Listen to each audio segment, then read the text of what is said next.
भारत के राष्ट्रीय सुरक्षा सलाहकार यानी एनएसए अजीत डोभाल ने रूस की राजधानी मॉस्को में आयोजित एक बड़े अंतर्राष्ट्रीय सुरक्षा मंच पर आतंकवाद को लेकर दुनिया को एक बहुत स्पष्ट और कड़ा संदेश दिया है। उन्होंने साफ शब्दों में कहा कि आतंकवाद के खिलाफ लड़ाई में किसी भी देश के लिए दोहरे मापदंड नहीं हो सकते, यानी कि डबल स्टैंडर्ड्स नहीं हो सकते। दुनिया के सभी जिम्मेदार देशों को यह तय करना होगा कि आतंकवाद और उसके समर्थकों के साथ खड़े हैं या फिर उनके खिलाफ सख्त कार्रवाई करने के पक्ष में हैं। डोभाल का यह बयान ऐसे समय में आया है जब दुनिया के कई हिस्सों में आतंकवाद, युद्ध और अस्थिरता की घटनाएं लगातार बढ़ रही हैं। एक वैश्विक अशांति सी है, असंतोष है। मॉस्को में आयोजित इस अंतर्राष्ट्रीय सुरक्षा फोरम में दुनिया के कई देशों के राष्ट्रीय सुरक्षा सलाहकार, रक्षा विशेषज्ञ और सुरक्षा एजेंसियों के प्रमुख शामिल हुए। इस मंच पर वैश्विक सुरक्षा, आतंकवाद, समुद्री सुरक्षा और बदलती अंतर्राष्ट्रीय परिस्थितियों पर गंभीर चर्चा हुई। रूस की सुरक्षा परिषद के सचिव सर्गेई शोइगु की मेजबानी में आयोजित इस बैठक का मुख्य विषय था बदलती बहुध्रुवीय दुनिया में सुरक्षा के सामने कौन कौन सी नई चुनौतियां उभर रही हैं और उससे निपटने के लिए देशों को किस तरह मिलकर काम करना चाहिए। अपने संबोधन में अजीत डोभाल ने जिस तरह आतंकवाद पर जोर दिया, उसे भारत की मजबूत सुरक्षा नीति के रूप में देखा जा रहा है। उन्होंने कहा कि कई बार कुछ देश अपने राजनीतिक या रणनीतिक हितों के कारण आतंकवाद पर अलग अलग रवैया अपनाते हैं। कुछ आतंकवादी संगठनों को अच्छा या बुरा बताकर उनके प्रति नरमी दिखाई जाती है, लेकिन यह तरीका दुनिया के लिए खतरनाक साबित हो सकता है। उन्होंने संकेत दिया कि आतंकवाद किसी एक देश की समस्या नहीं है, बल्कि पूरी मानवता के लिए सबसे बड़ा खतरा बन चुका है। भारत लंबे समय से आतंकवाद का सामना कर रहा है। देश ने कई बड़े आतंकी हमलों का दर्द झेला है। ऐसे में भारत हमेशा ये मांग करता रहा है कि आतंकवाद के खिलाफ दुनिया को एकजुट होकर बिना किसी भेदभाव के कार्रवाई करनी चाहिए। अजीत डोभाल का यह बयान उसी नीति को आगे बढ़ाने वाला माना जा रहा है। उन्होंने ये साफ किया कि यदि कोई देश आतंकवाद को बढ़ावा देने वालों का समर्थन करता है या उन्हें संरक्षण देता है तो ये वैश्विक शांति के लिए खतरा पैदा कर सकता है। अजीत डोभाल ने अपने भाषण में पश्चिम एशिया की मौजूदा स्थिति का भी जिक्र किया। उन्होंने कहा कि इस समय पश्चिमी एशिया में अस्थिरता बढ़ रही है, इसका असर पूरी दुनिया पर पड़ रहा है। खासतौर पर उन्होंने हॉर्मुज स्ट्रेट और लाल सागर जैसे महत्वपूर्ण समुद्री रास्तों की सुरक्षा पर चिंता जाहिर की। ये समुद्री रास्ते दुनिया के व्यापार के लिए बेहद महत्वपूर्ण माने जाते हैं। बड़ी मात्रा में तेल, गैस, अन्य सामान इन्हीं रास्तों के जरिए दुनिया के अलग अलग देशों तक पहुंचते हैं। यदि इन समुद्री रास्तों में किसी तरह की रुकावट आती है तो इसका सीधा असर वैश्विक अर्थव्यवस्था पर पड़ सकता है। तेल की कीमतें बढ़ सकती हैं, व्यापार प्रभावित हो सकता है, कई देशों की आर्थिक स्थिति कमजोर हो सकती है। इसलिए डोभाल ने कहा कि सभी देशों को मिलकर यह सुनिश्चित करना चाहिए कि अंतर्राष्ट्रीय समुद्री व्यापार बिना किसी डर और बाधा के चलता रहे। उन्होंने कहा कि समुद्री सुरक्षा केवल किसी एक देश का मुद्दा नहीं है, बल्कि ये पूरी दुनिया की साझा जिम्मेदारी है। विशेषज्ञों का मानना है कि डोभाल का यह बयान भारत की बढ़ती वैश्विक भूमिका को भी दिखाता है। भारत अब केवल दक्षिण एशिया तक सीमित सोच नहीं रखता, बल्कि वैश्विक सुरक्षा के मुद्दों पर भी खुलकर अपनी राय रखता है।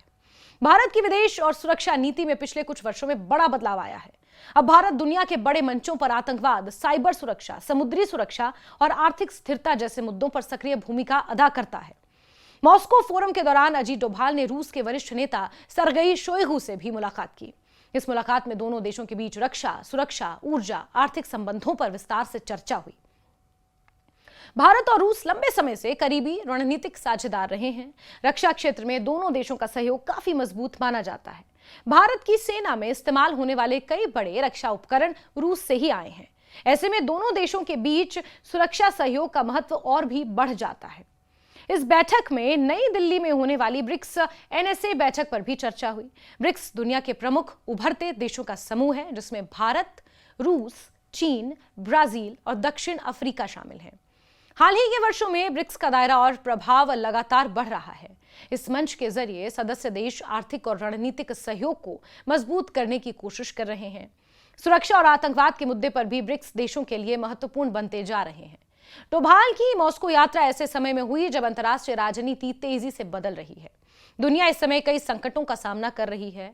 एक तरफ रूस और यूक्रेन के बीच युद्ध जारी है, दूसरी तरफ पश्चिम एशिया में तनाव। इसके अलावा आतंकवादी संगठन भी अलग अलग क्षेत्रों में सक्रिय हैं।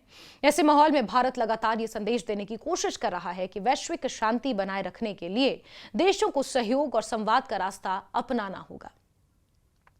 इस बीच इस हफ्ते की शुरुआत में अमेरिकी विदेश मंत्री और राष्ट्रीय सुरक्षा सलाहकार मार्को रूबियो ने नई दिल्ली में अजीत डोभाल से मुलाकात की थी। इस मुलाकात में रक्षा, सुरक्षा, रणनीतिक, तकनीक से जुड़े कई अहम मुद्दों पर चर्चा हुई। भारत और अमेरिका के बीच पिछले कुछ वर्षों में संबंध काफी मजबूत हुए हैं। दोनों देश रक्षा तकनीक, साइबर सुरक्षा, इंडो पैसिफिक क्षेत्र की सुरक्षा, आतंकवाद विरोधी सहयोग को मजबूत करने पर काम कर रहे हैं। विदेश मंत्रालय के अनुसार दोनों नेताओं ने भारत अमेरिका रणनीतिक साझेदारी को और मजबूत बनाने पर जोर दिया। उन्होंने क्षेत्रीय और वैश्विक मुद्दों पर भी अपने विचार साझा किए। इससे यह साफ संकेत मिलता है कि भारत अब दुनिया की बड़ी शक्तियों के साथ संतुलित और मजबूत संबंध बनाने की दिशा में तेजी से आगे बढ़ रहा है। विशेषज्ञ मानते हैं कि अजीत डोभाल का अनुभव और उनकी रणनीतिक सोच भारत की सुरक्षा नीति में महत्वपूर्ण भूमिका निभाती है। लंबे समय तक खुफिया और सुरक्षा मामलों से जुड़े रहे और उन्हें आतंकवाद के खिलाफ कार्रवाई का गहरा अनुभव है। उनकी बातों को केवल भारत ही नहीं बल्कि दुनिया के अन्य देश भी गंभीरता से सुनते हैं। मॉस्को में दिया गया उनका बयान केवल एक राजनीतिक टिप्पणी नहीं बल्कि वैश्विक सुरक्षा व्यवस्था के लिए एक चेतावनी की तरह देखा जा रहा है।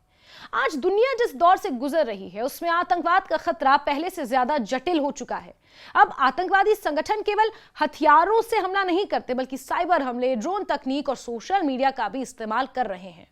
ऐसे में देशों के बीच बेहतर समन्वय और खुफिया जानकारी साझा करना बेहद जरूरी हो गया है। भारत लगातार यह मांग करता रहा है कि आतंकवाद को किसी धर्म, क्षेत्र या राजनीतिक हित से जोड़कर नहीं देखा जाना चाहिए और सिर्फ इसी से जोड़कर नहीं रखा जाना चाहिए। आतंकवाद केवल आतंकवाद होता है, उसके खिलाफ समान कार्रवाई होनी चाहिए।